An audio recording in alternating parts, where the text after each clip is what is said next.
That seat isn't for people like you.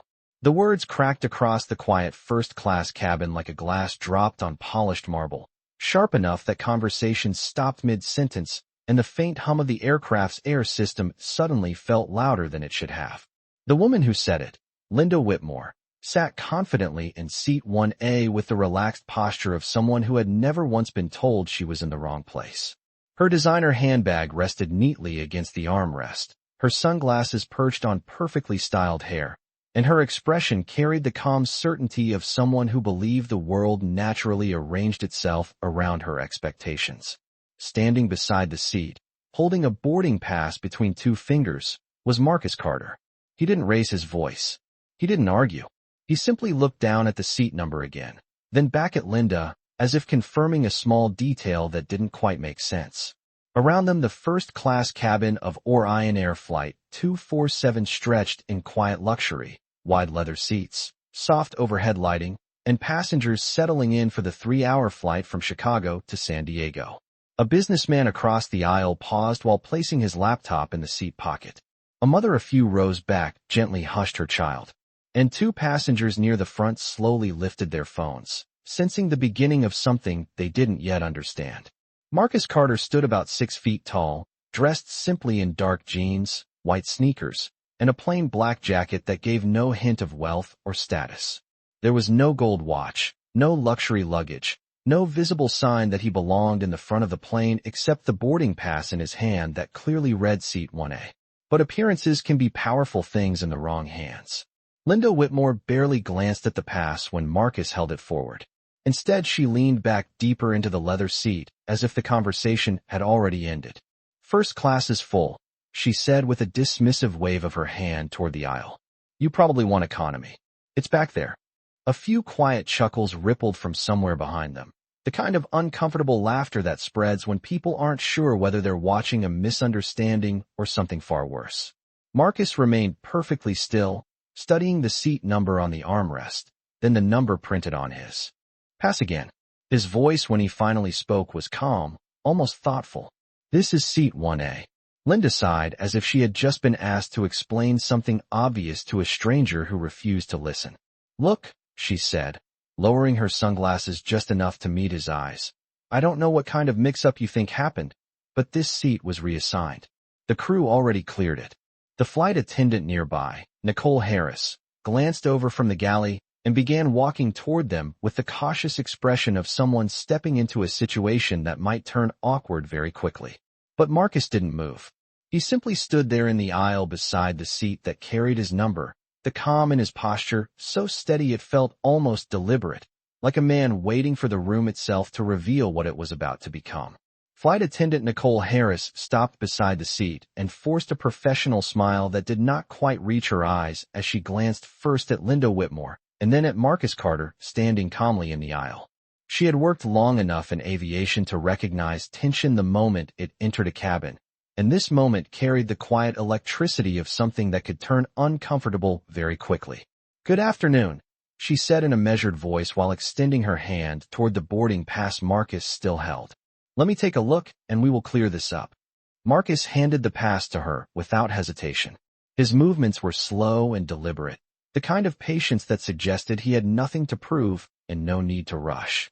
Nicole studied the card for a second longer than necessary, then glanced at the seat number printed above the armrest. For a brief moment, a flicker of uncertainty crossed her face. The pass clearly read Seat 1A. But before she could speak, Linda Whitmore leaned slightly toward the aisle with the confident tone of someone who expected immediate agreement. "I already told him," Linda said, adjusting the scarf around her neck as if settling deeper into authority.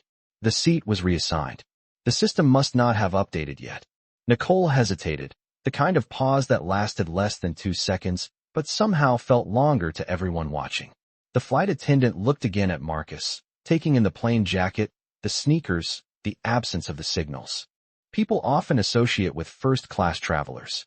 Appearances can whisper louder than facts in places like this. Nicole returned the boarding pass, but did not step aside.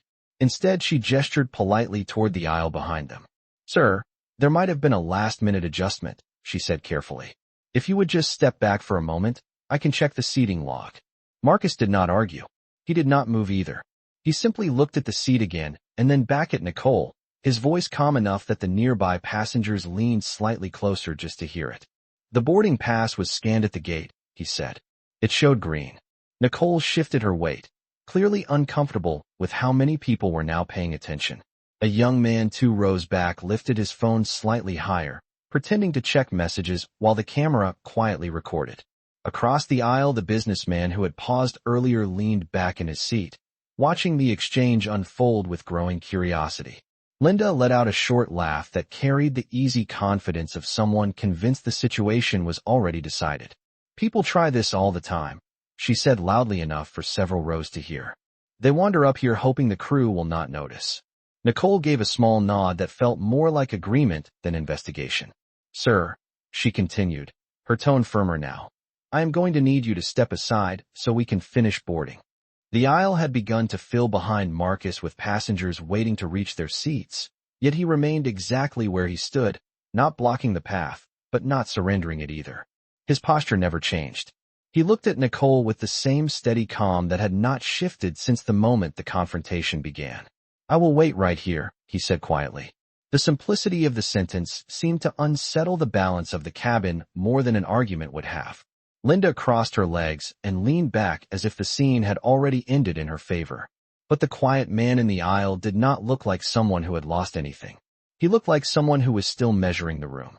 The aisle behind Marcus Carter continued to fill with passengers waiting to reach their seats, but the tension in the first-class cabin had quietly shifted from mild inconvenience to something heavier. Something that made people stop pretending they were not watching. Nicole Harris glanced toward the front of the aircraft where the cockpit doors stood slightly open, then back at Marcus with the careful patience of someone who wanted the moment to end quickly and quietly. Sir, we really do need to keep the aisle clear, she said, lowering her voice as if calm authority might dissolve the situation. Marcus did not raise his voice or change his posture. He simply looked past her for a brief second, noticing the growing line of passengers and the silent attention spreading through the cabin. Then he nodded once, though he still did not step away from the seat. The pause stretched long enough that Linda Whitmore leaned forward again, clearly enjoying the growing attention around her. This is exactly what I meant, she said with a light laugh that carried easily across the nearby rows. People wander up here hoping no one notices. Happens more than you would think. A few passengers exchanged glances, the kind that silently ask whether anyone else feels the moment turning uncomfortable.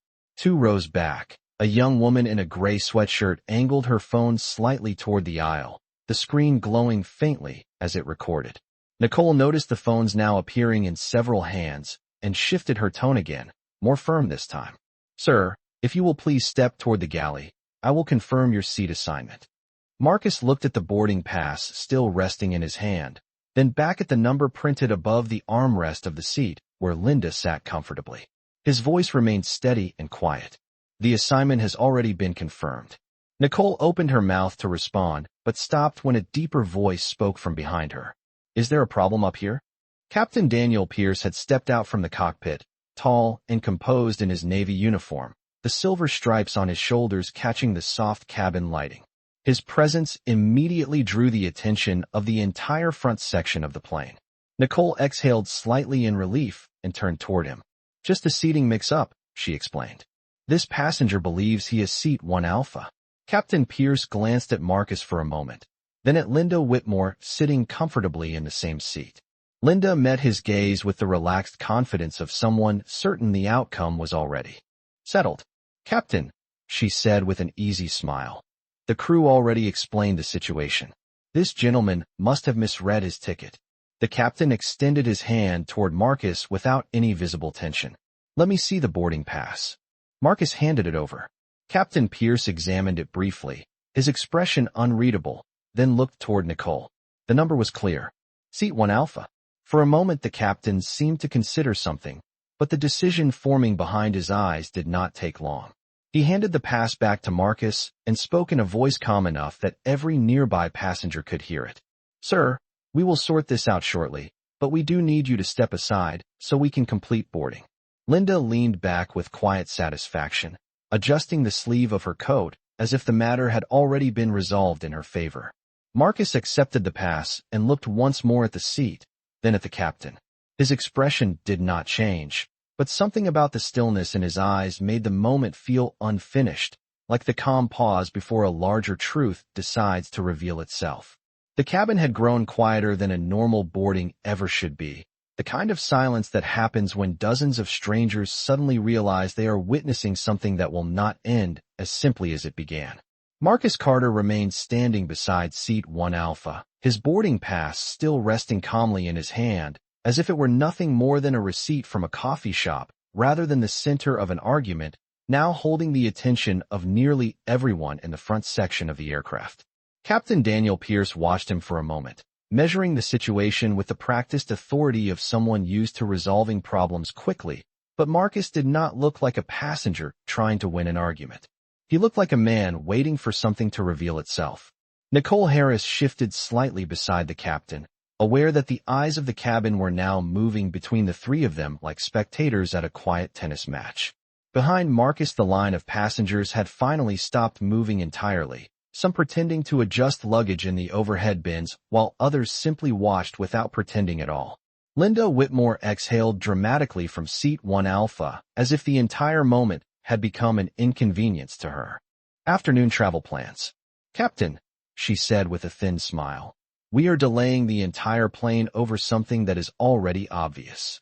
She gestured lightly toward Marcus without turning fully in her seat. He just walked up here. The words settled in the air longer than she probably intended. Marcus did not respond immediately. Instead, he looked slowly across the cabin for the first time, noticing the phones quietly pointed in his direction, the uncertain expressions on the faces of passengers who had begun to sense that something about this moment was not sitting right. Then he looked back at the captain. His voice when he finally spoke was calm enough that it carried clearly through the front rows. My boarding pass scanned green at the gate. Nicole spoke quickly, almost too quickly. That can happen with a gate error, she said, as though the explanation had already been decided. Captain Pierce nodded once, reinforcing the same conclusion. It happens occasionally, he added. Linda gave a satisfied nod and crossed her legs, the quiet victory already written across her expression. But not everyone in the cabin seemed convinced. From the galley entrance, a younger flight attendant named Emily Ross had been watching the entire exchange with growing concern. She was new to the airline and had been trained to trust the system above everything else. The system was rarely wrong. She remembered the boarding scanner only minutes earlier when Marcus Carter had stepped onto the aircraft. She remembered the screen flashing green. And she remembered the seat number clearly displayed beside his name. Seat 1 Alpha. Emily hesitated where she stood, the small tablet used for passenger logs still resting in her hands. Speaking up would mean interrupting both the captain and the senior flight attendant in front of a full cabin of passengers. But staying silent suddenly felt heavier than she expected. Marcus remained motionless in the aisle, unaware that someone near the galley was quietly holding the piece of information that could change the entire direction of the moment. The cabin lights reflected softly off the polished leather seats, the quiet hum of the aircraft systems filling the space between heartbeats. And in that stillness, the tension that had begun with one sentence in seat 1 Alpha continued to grow, waiting for the one voice willing to break it. Emily Ross felt the weight of the moment pressing against her chest as she stood near the galley entrance holding the small cabin tablet in both hands. The device displayed the passenger seating chart that had synchronized with the gate system only minutes earlier, and the information glowing quietly on the screen refused to change no matter how many times she checked it. Seat 1 Alpha was assigned to Marcus Carter. She knew what she had seen at the gate scanner. The light had flashed green, and the system had confirmed the seat assignment clearly. But now the captain stood in the aisle, the senior flight attendant stood beside him, and the entire front section of the aircraft seemed to be leaning toward the confrontation unfolding in slow motion. Emily swallowed and took a small step forward before stopping again, uncertainty catching her in place. Across the aisle, two passengers continued filming with their phones held low near their laps, pretending to check messages while the quiet drama played out in front of them. Linda Whitmore remained comfortably seated in the wide leather chair of seat 1 Alpha, her posture relaxed, her confidence unshaken as though the situation had already resolved itself exactly as she expected. She adjusted the sleeve of her coat, and looked briefly toward Marcus Carter, the faint hint of amusement still resting in her expression. "Captain," she said with a soft sigh that carried just far enough for several rows to hear. "I travel first class every week. This kind of thing happens sometimes when people get confused about their boarding group." Her tone suggested she was explaining a small inconvenience rather than participating in it. Captain Daniel Pierce gave a small nod that seemed to close the discussion rather than open it further. "Sir," he said calmly to Marcus, "we need to complete boarding so the flight can depart on schedule. Please step toward the galley while we verify the seating log." Marcus Carter stood in the same place, neither confrontational nor submissive, simply present in a way that made the aisle feel strangely anchored around him. The quiet hum of the aircraft systems filled the brief pause that followed. He looked once more at the seat number above Linda Whitmore's shoulder, then at the boarding pass resting in his hand. His voice, when it came, was steady and measured. The system already verified it. Nicole Harris folded her arms lightly as if to reinforce the authority of the moment. "The system is not always perfect," she replied. "That is why the crew reviews things manually." Behind them, Emily Ross felt her hesitation tighten. The small screen in her hand still showed the same unchanging entry beside Marcus Carter's name. "Seat 1 Alpha. Assigned. Confirmed." She knew the airline's training manuals well enough to understand that the digital log was rarely incorrect. Yet speaking up would mean contradicting both the captain and the senior flight attendant in front of dozens of passengers who were now clearly paying attention. The tension in the cabin had shifted from curiosity to something more serious. A middle-aged man near the window leaned toward his wife and whispered quietly while watching Marcus remain completely still in the aisle. Another passenger lowered his phone for a moment, then raised it again when the silence stretched longer than expected. Linda Whitmore glanced toward Emily briefly and then back to the captain, her voice returning with quiet certainty. "Honestly," she said, "this is getting ridiculous." But Emily Ross was no longer looking at her. The young flight attendant stared down at the tablet again, then slowly lifted her head toward the captain, realizing that the longer she stayed silent, the heavier the truth in her hands would become. Emily Ross finally stepped forward, the quiet movement drawing just enough attention that several passengers shifted in their seats to see what she was about to do. The small tablet in her hands reflected the cabin lights as she approached Captain Daniel Pierce and Nicole Harris, her voice hesitant at first but clear enough to reach the front rows. "Captain," she said carefully, "the seating log shows that seat 1 Alpha belongs to Mr. Carter." The words seemed to hang in the air longer than expected. Nicole turned immediately, her expression tightening as she glanced at the screen in Emily's hands. Captain Pierce paused for a moment, his posture stiffening slightly as the new information disrupted the confident conclusion that had been forming only seconds earlier. Linda Whitmore sat upright in the seat, the relaxed smile fading just enough to show the first trace of uncertainty. "That cannot be correct," she said quickly, though her tone was no longer as casual as before. Emily did not step back. She lifted the tablet slightly so the captain could see the passenger manifest clearly displayed. Across the screen, the name Marcus Carter appeared beside seat 1 Alpha exactly as it had at the gate scanner earlier that afternoon. The quiet murmur that followed spread through the cabin like a ripple across water. One of the passengers who had been recording lowered his phone for a moment, glancing toward the seat number above Linda's shoulder as if confirming the detail for himself. Nicole Harris leaned closer to the tablet, studying the log with a narrow focus that suggested she wished the information would change if she stared long enough. But it did not. The digital record remained still and precise. Seat 1 Alpha assigned to Marcus Carter.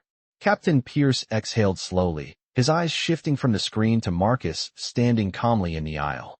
Marcus had not moved during the entire exchange. He held the same quiet composure that had marked every second since the moment the confrontation began. There was no trace of triumph in his expression, no sign of frustration either. Only patience. Linda Whitmore cleared her throat softly and straightened her posture, attempting to regain the confidence that had guided her earlier. "There must be some mistake in the system," she said. "The crew already told him this seat was reassigned." Emily hesitated for only a second before responding, her voice steadier now that the truth had been spoken aloud. "The system does not show any reassignment. The statement landed with the quiet finality of a door closing. Nicole looked toward the captain again, searching for direction. Captain Pierce glanced around the cabin, suddenly aware that nearly every pair of eyes in the first-class section was watching him now. The calm authority he had carried moments earlier was still there, but the certainty behind it had shifted. He looked back at Marcus Carter once more, noticing the stillness in the man's posture and the quiet confidence that had never wavered. Marcus met the captain's gaze without hostility. His voice remained low and measured when he spoke again. "The system confirmed the seat at the gate," he said. The words were simple, but they carried the weight of something that had been obvious from the beginning.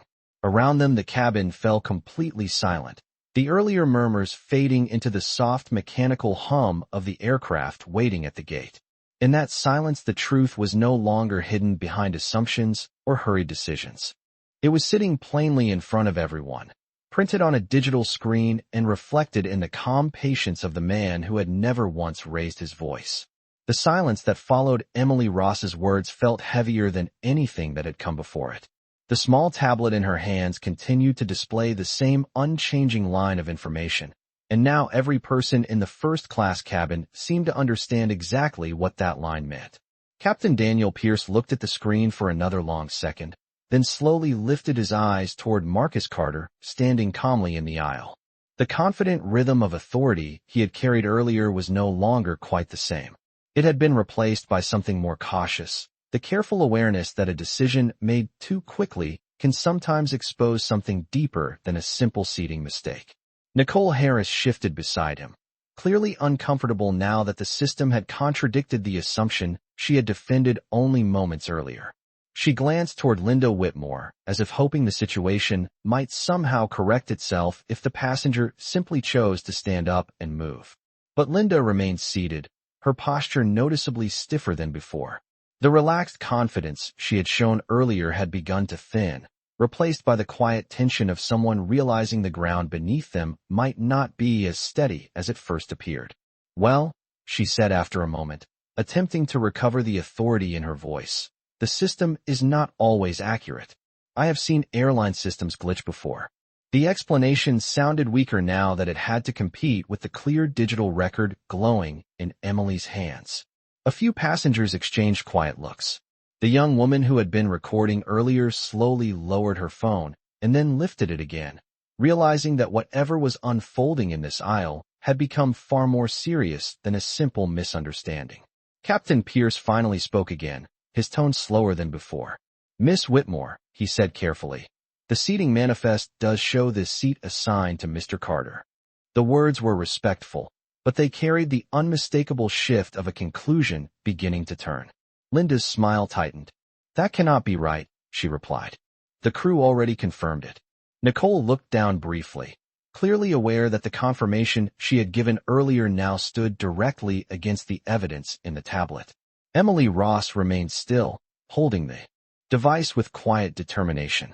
Marcus Carter had not interrupted once during the entire exchange. He stood in the aisle exactly as he had from the beginning, his posture relaxed, his expression calm in a way that made the tension around him feel almost louder by comparison. For a brief moment his gaze moved across the cabin again, taking in the silent witnesses, the phone still quietly pointed toward the scene, the passengers who had begun to sense that something more significant than a seat assignment had just been revealed. Then he looked back at the captain. His voice remained steady when he spoke. "I do not mind waiting," he said. The simple sentence carried no frustration, no anger, only patience. But that patience seemed to change the entire atmosphere of the aisle. Captain Pierce nodded once, the decision now clearly shifting in his mind. The system had spoken, the witness had spoken, and the man at the center of the conflict had never once raised his voice. The truth was no longer hidden behind quick assumptions or hurried conclusions. It was standing quietly in front of everyone, waiting for the final choice about what would happen next. Captain Daniel Pierce looked once more at the tablet in Emily Ross's hands, then slowly exhaled as if realizing the situation had moved beyond a simple mistake. The quiet tension in the first-class cabin had grown thick enough that even the soft hum of the aircraft systems seemed louder than before. Several passengers were no longer pretending to look away. Their eyes moved between Marcus Carter, the captain, and the woman sitting in seat 1 Alpha as though they were witnessing the final moments of a story that had already revealed its ending. Captain Pierce straightened slightly and turned toward Linda Whitmore, his voice calm but no longer uncertain.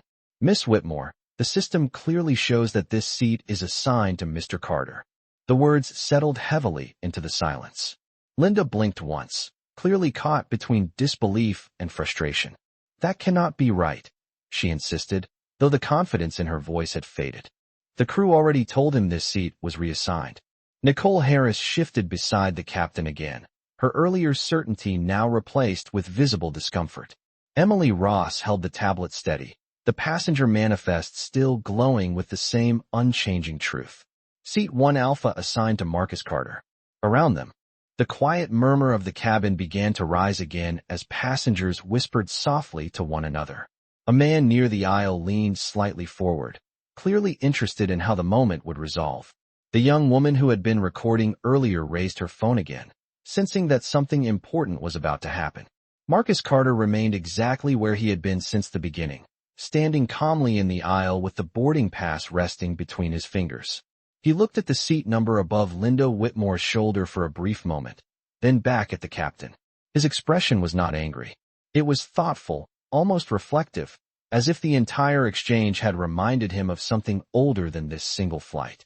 For a brief second his gaze drifted toward the window beside the seat, and a memory surfaced quietly in his mind.